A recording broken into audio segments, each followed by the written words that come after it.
Hey everybody, what's up? It's Misha. Today I'm going to talk to you about why I stopped calling myself a feminist.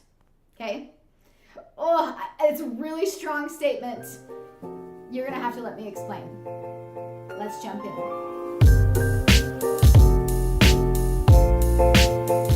Okay, you guys, so to really dive in, we need to look at the true definition of feminism.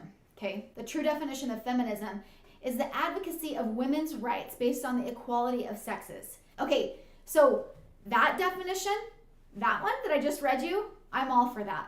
Like, advocating for equality, yes, like that resonates with me. It's part of like my soul, okay?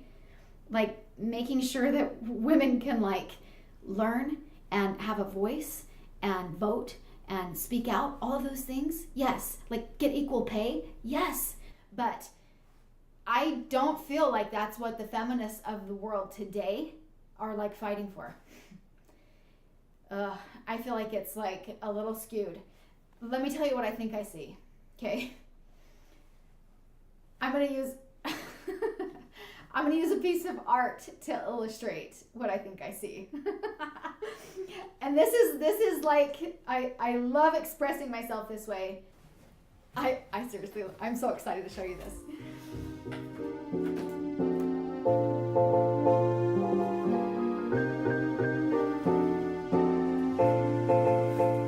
What do you think, you guys? What do you think? I love that piece of art. I love that piece of art because it's such a conversation piece, all right? And I think you can go down a lot of roads with that piece of art. But let me tell you, that is significant to me because that is what I see women trying to do today. I feel like we don't have to do the things that we're doing, but I feel like we feel like we have to do this. I feel like we feel like we have to fight for women's rights. I feel like we are being told that like we were not getting equal pay. And yes, all of the stories about, you know, men trying to rule over women or whatever, that all stinks. Yes, and we should advocate for those things. But I feel like there's a certain point when our marching becomes, we're marching on our men, okay? We're marching over them. We're making them weak. We feel like we have to do it all. And so we rise to the top and we step on our men to do it. And I feel like that's wrong. Let me talk to you about what happened in my college years. In my college years, I for sure received the message, like without any doubt, that I can do it all and that I should do it all. I got the message that women were oppressed, women are still oppressed, and that it is my job to stand up with other women and change all of that, to break through the barriers of the glass ceiling, to change the way that, you know, men are towards women and to speak out, to have a voice and be strong and all of that. But here's the thing. I think when that message prevents us from being able to look at our life from a perspective of like, well, what do I want? Because I felt like, well, I can do it all, and so I should do it all. I want to have a really professional career. I want to be an incredible mom. I want to have all of it. But like, newsflash, you can't have all of that. Like, all of that. That's like you need to pick and choose. Like, I think that we're told you can do all of that. And the only person that creates, in my opinion, is a very stressed out woman. Like, super stressed out woman who never has the time to stop and to love.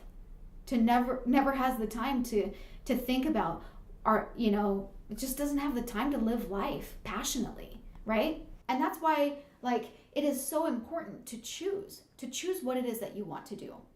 And to say that is of the utmost importance, that thing right there, and that you come together with your husband and you figure out the roles that you both want to perform instead of both trying to do it all and not like helping each other and not allowing the other person to help you.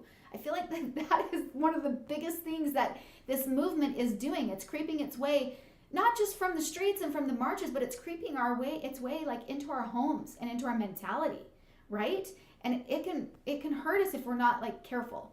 I also can tell you that I felt pressure that I didn't want to feel. Okay, here's an example. I got married in my college years, okay? And even though I legally changed my name, I didn't change it like at school. I didn't change it at school for like a whole year, okay? And the reason why is because I sort of feared disappointing my professors. I even feared their not on a real like important level, but it was just a thing that I was like, you know what, I'm not going to do it right now because I don't need their lip in telling me like I shouldn't have got married. Okay? And like if that was resonating with me during my college years, wow. Just think about that for a minute. That's crazy. I feel like that also showed up in my marriage.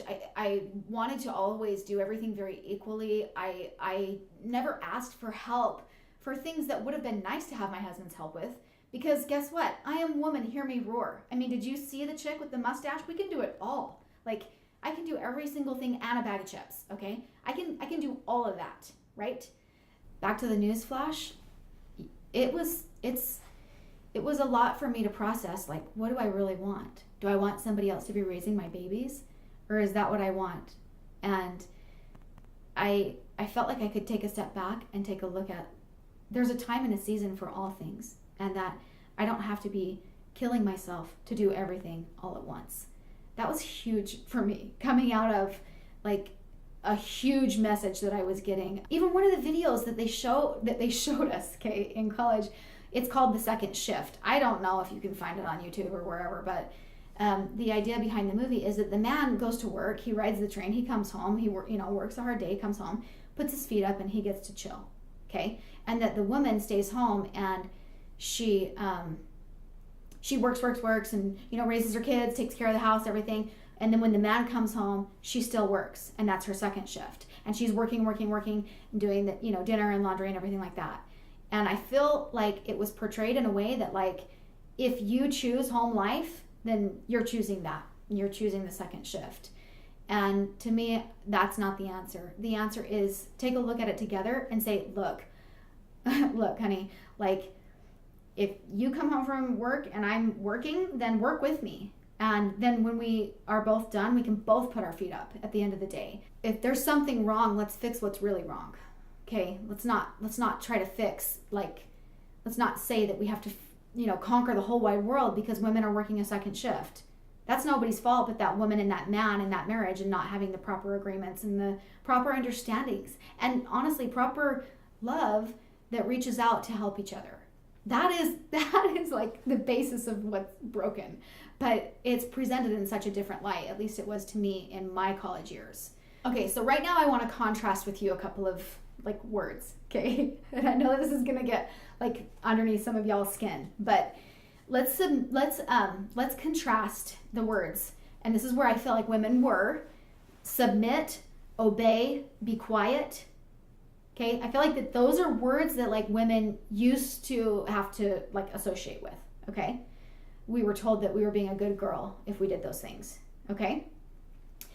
And what I see largely now is like the woman being like, I wear the pants, I call the shots, you're lucky if you do anything right.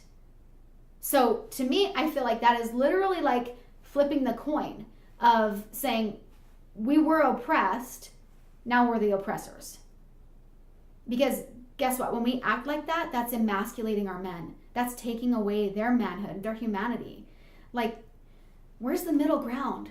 Where is the love? Think about that contrast and what it does to our men when they have like this innate like need to provide for us, and we are no longer asking, we're no longer needing our men.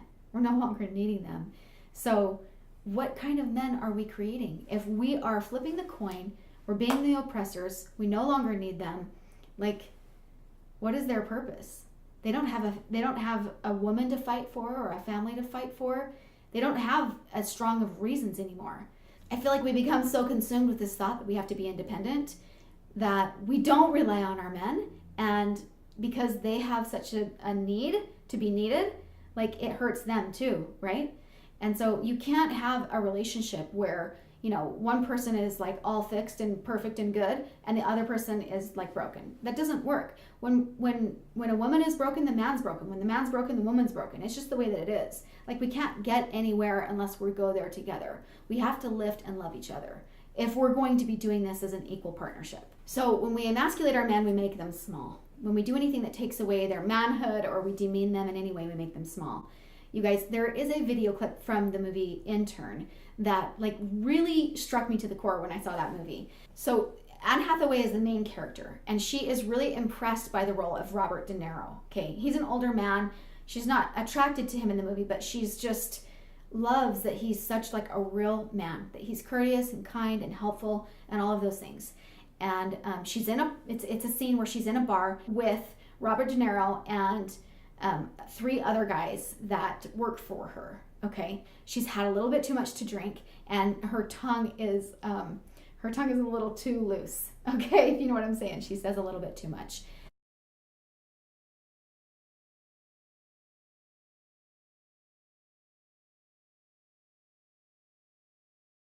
So I feel like that is what our society is like coming to. When we treat our men small, when we don't expect anything out of them, when we don't encourage with love, they become small. When we emasculate or oppress, they for sure become small and weak.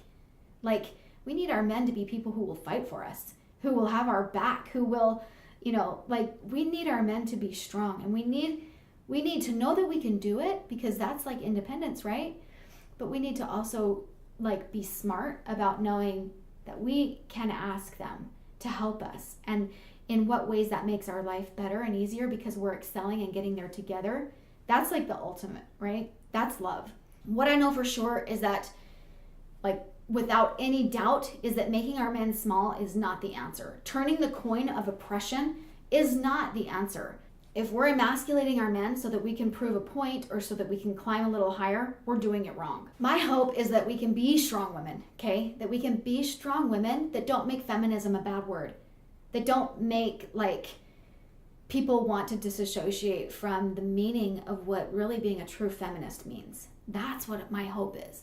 My hope is that we really are for equality, and that we see it with open eyes, and that if a woman really is being oppressed, that we can stand up together and advocate together, but that we are careful of what we are marching on, that we're not marching on our men's backs just so that we can climb a little bit higher. My hope is that by choosing more carefully what we actually want in our life, without thinking that we have to do it all, when we actually are a little more selective and choose what we want in our life, that we can have more focus, and that we can like live life with more passion, right? And live happy, and that we recognize that there is a time and a season for all things in life, and that we don't have to do it all the time.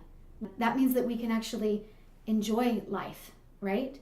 And I'm not talking about that there's a right and a wrong for, working or not working or whatever, but just that you come together with your spouse and you choose how you're going to lift and help and inspire each other and become better together.